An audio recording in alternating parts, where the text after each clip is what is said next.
This is a short track guide for Summit Point in the Formula Vee on iRacing. My best lap here is a 1 minute 26.890 set in an official qualifying session during Season 2, 2026. Summit Point is a short and simple track, but there are two key braking zones that can make a big difference to your lap time.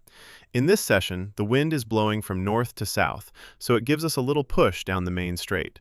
That means the exit of the final corner will be especially important, because the straight is quite long, and we want to carry as much speed as possible onto it. If the wind was blowing from west to east, we would need to approach the final corner differently, because taking it flat out would be much more difficult. The track also has a lot of usage. That is not perfect, but it does give us more grip than a completely green track. So let's get into the lap.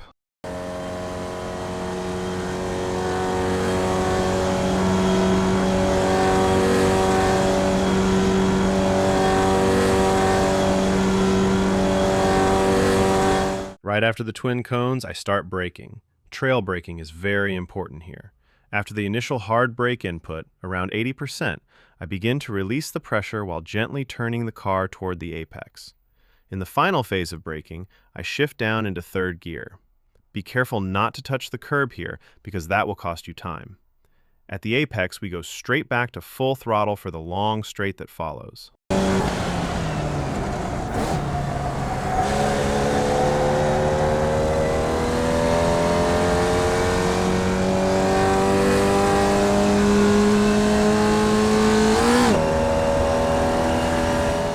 When the strip of asphalt ends and the grass begins, that is my reference point for turn in to the left.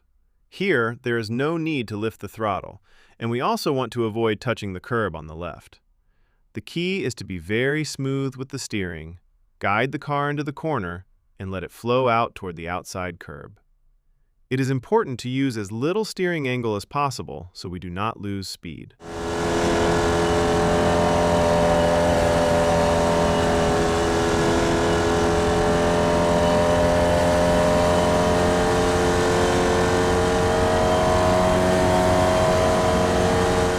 At this point, my reference is the end of these brown tire marks.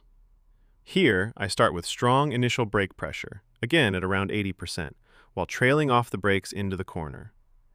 The outside of this corner is quite dirty and does not offer much grip, so if you brake too wide, you will probably lock the tires and run out wide.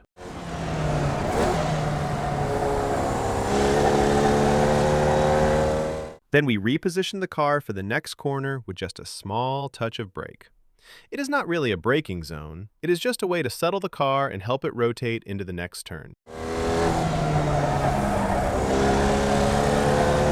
The following corners are all flat out. Here, the most important thing is to keep a clean line. You do not want to make the corners too wide because that will cost time.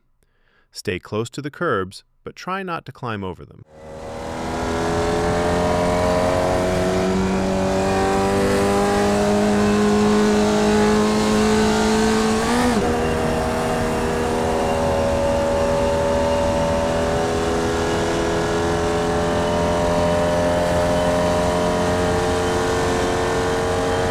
Now we arrive at the final corner. This one is flat out, and the key here is to let the car flow. Try to use as little steering angle as possible and use all the track on exit.